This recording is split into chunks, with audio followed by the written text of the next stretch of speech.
Century के भारतीय इतिहास में जब हम दृष्टिपात करते हैं तब पाते हैं कि भारत में जो यूरोपियंस थे, विशेषकर दक्षिण में अंग्रेज और फ्रांसीसी, इनके बीच टकराव की स्थिति उत्पन्न हुई। परिणाम स्वरूप 3 मर्तबा एंग्लो फ्रेंच कर्नाटक वार हुआ, जिसमें पहला युद्ध 1746 टू 48 के मध्य हुआ, दूसरा युद्ध 1749 टू 54 के मध्य हुआ और तीसरा युद्ध 1758 टू 1763 के मध्य हुआ। वांडीवास के युद्ध 1760 में अंतिम रूप से फ्रांसीसियों की पराजय हुई। यहाँ पर यह बात गौरतलब है कि भारत में अंग्रेज और फ्रांसीसी दोनों ही व्यापार के मंसूबे से आए थे, लेकिन भारत की दुर्बल राजनीतिक स्थिति के मद्देनजर इन लोगों को भारत की नवाबों की राजनीति में हस्तक्षेप करने का अवसर मिला। परिणाम स्वरूप अंग्रेजों को विजयश्री मिली, जबकि फ्रांसीसियों को पराजय का सामना करना पड़ा। आइए हम लोग इस मुद्दे पर बात करें कि अंग्रेजों की जय और फ्रांसीसियों की पराजय किन परिस्थितियों में हुई। फ्रांसीसी सरकार विशेष रूप से यूरोप की राजनीति में उलझी रही। 18वीं सेंचुरी में सम्राटों की महत्वाकांक्षाओं के कारण, जैसा कि हम सब जानते हैं, फ्रांस में बुर्बो वंशीय सम्राटों का शासन था और लुई 14वें के समय में जो वहाँ की कंपनी स्थापित हुई थी, उस पर सम्राट का प्रभाव बहुत ज्यादा था। फ्रांस में वहाँ के सम्राटों की महत्वाकांक्षाओं के कारण वहाँ पर आर्थिक स्थिति एक तो राज्य की अच्छी नहीं थी, दूसरी ओर वे इस ओर प्रयासरत थे कि वे फ्रांस की प्राकृतिक सीमा को प्राप्त करें। इसी के मद्देनजर कभी इटली, कभी बेल्जियम तथा कभी जर्मनी की ओर कुछ जमीन को प्राप्त करने के लिए वे प्रयासरत रहे, लेकिन भारत तथा उत्तरी अमेरिका में कई गुना बड़े क्षेत्रों की इन लोगों ने उपेक्षा की। इससे इतर अंग्रेजों की जब हम बात करते हैं तो विशेष रूप से यह जाना जाता है कि इंग्लैंड यूरोप में होते हुए शुरू से पृथक्करण की नीति का पालन करता रहा, क्योंकि इंग्लैंड चारों ओर जल से घिरा हुआ था, इसलिए यूरोप महाद्वीप में उसके प्रसार की इच्छा नहीं थी। उसने अपने शक्ति को संतुलित किया और अपना सारा ध्यान उपनिवेशवाद और साम्राज्यवाद की ओर उसने केंद्रित किया, और यही कारण है कि दुनिया के अनेक महाद्वीपों में इंग्लैंड ने अपने उपनिवेशों को स्थापित करने में सफलता अर्जित की। इसके अलावे इंग्लैंड की जल शक्ति भी उसके उपनिवेशवाद और साम्राज्यवाद के प्रसार में महत्वपूर्ण भूमिका निभाई, जिसका विकास महारानी एलिजाबेथ के शासनकाल में इंग्लैंड के द्वारा किया गया था। इसके अलावा उसने अपने उपनिवेशों से इंडस्ट्रियल रिवॉल्यूशन के दौरान बहुत ज्यादा लाभ प्राप्त किया। रॉ मटेरियल उसने उपनिवेशों से प्राप्त किया और निर्मित सामानों को डंप करने का कार्य भी इंग्लैंड ने अपने उपनिवेशों में किया। इस तरह दुनिया का कहना चाहिए कारखाना इंग्लैंड बना। साथ ही साथ जब हम भारत के संदर्भ में इंग्लैंड और फ्रांस के कंपनी के विजय और पराजय की चर्चा करते हैं, तब ये विशेष रूप से पाते हैं कि दोनों स्थानों पर प्रशासनिक भिन्नताएं थीं। फ्रांस प्रशासन के लचर दौर से गुजर रहा था। वहां पर बुर्बो वंशीय शासकों के शासनकाल में अराजकता, भ्रष्टाचार, भाई भतीजावाद ये निरंतर बढ़ता चला जा रहा था और राजा या सम्राट भी निरंकुश थे, स्वेच्छाचारी थे और सम्राट के व्यक्तित्व पर प्रशासन निर्भर करता था। लुई 14वें के शासनकाल 1648 से 1715 की अवधि में ही अनेक कमजोरियां हमें फ्रांस के प्रशासन में देखने को मिलती हैं और बाद में लुई 15वें के समय में भी व्यवस्था और भी अधिक बिगड़ी, क्योंकि लुई 15वें ने बहुत ज्यादा धन विलासिता में लुटा दिया था। जो हम एंग्लो फ्रेंच स्ट्रगल की बात कर रहे हैं, ये फ्रेंच रिवॉल्यूशन से पहले की बात है। लुई 15वें के उत्तराधिकारी लुई 16वें के समय में फ्रेंच रिवॉल्यूशन हुआ था, लेकिन हम उतना आगे नहीं जाते हैं। सिर्फ हम लुई 15वें के बारे में यह जान लें कि उसने भी विलासिता में, धन में किसी भी प्रकार की कमी नहीं की, जबकि इसके विपरीत इंग्लैंड में एक जागरूक लोकतंत्र हुआ करता था और व्हिग दल के अधीन वहां पर संवैधानिक व्यवस्था की ओर एक ठोस कदम आगे बढ़ाया गया था।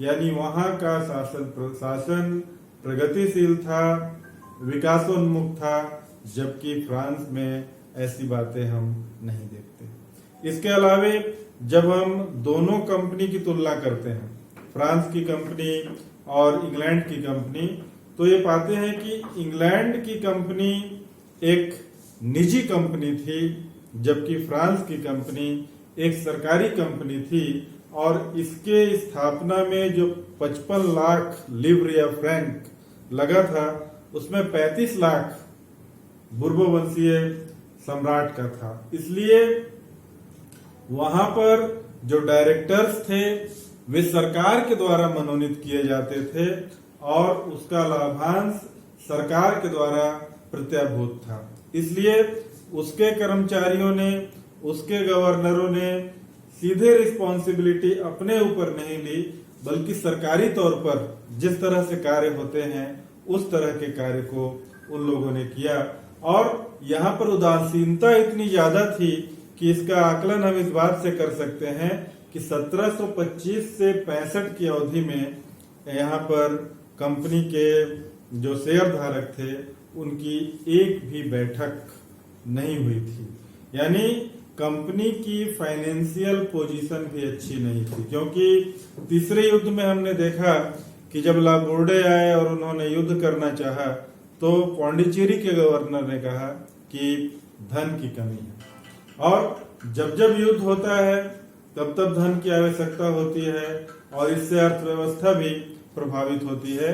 जबकि अंग्रेजों की कंपनी एक व्यापारिक कंपनी थी, वो निजी कंपनी थी, उसमें सरकार का हस्तक्षेप बिल्कुल भी नहीं था और उनकी माली हालत या उनकी वित्तीय स्थिति फ्रांसीसियों की तुलना में बहुत ज्यादा अच्छी थी।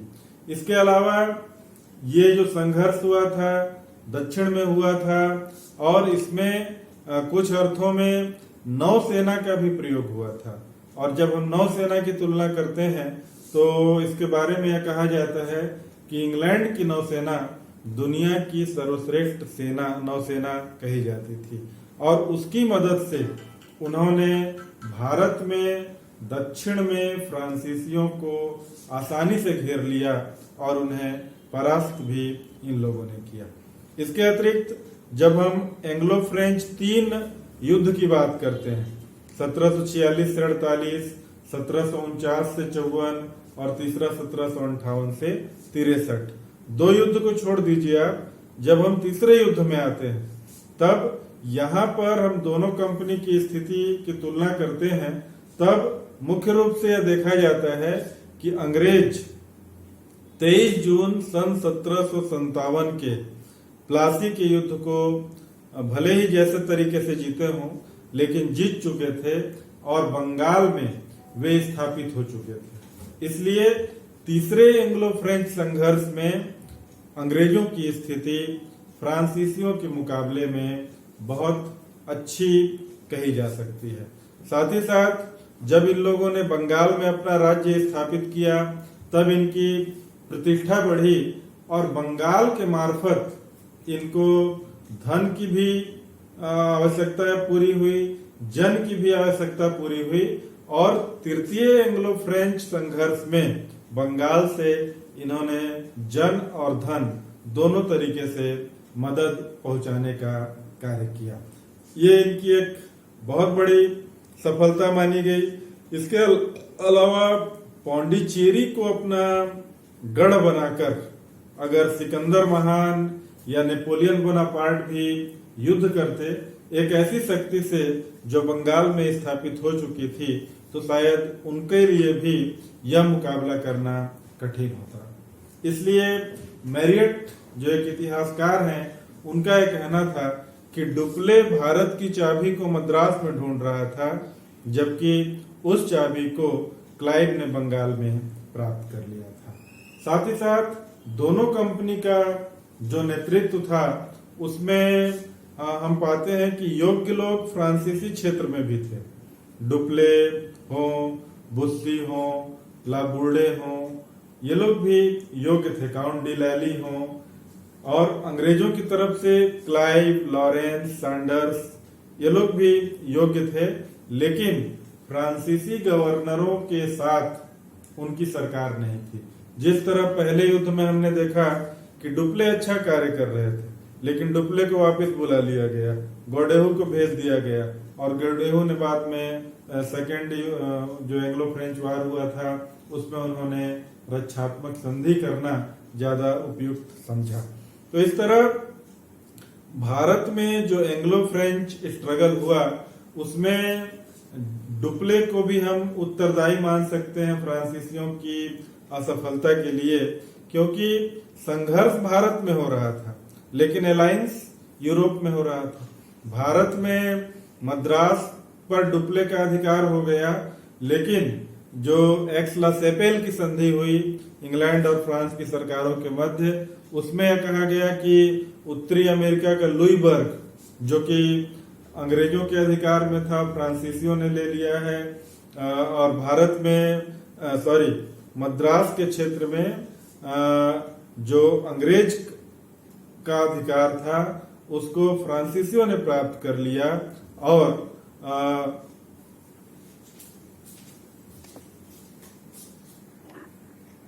उत्तरी अमेरिका का लुईबर्ग, जो कि फ्रांसीसियों के अधिकार में था, उसे अंग्रेजों ने प्राप्त कर लिया था। और भारत में मद्रास, जो कि अंग्रेजों के अधिकार में था, उसे फ्रांसीसियों ने प्राप्त कर लिया था। लेकिन एक्सला सेपेल की जो संधि हुई उसमें यह कहा गया कि हम एक दूसरे के द्वारा जो विजित क्षेत्र हैं उसको लौटा देंगे। तो डुप्ले ने संघर्ष भारत में किया और मद्रास पर अधिकार किया, लेकिन वहां की सरकारों ने यूरोप में समझौता कर लिया और इस तरह हम कहना चाहिए कि नियंत्रण वहां की सरकारों के पास था और बेवजह गवर्नर यहाँ पर आपस में संघर्ष कर रहे थे। इस प्रकार इन समग्र कारणों के कारण भारत में अंग्रेजों की विजय हुई और फ्रांसीसियों की पराजय हुई। Thank you.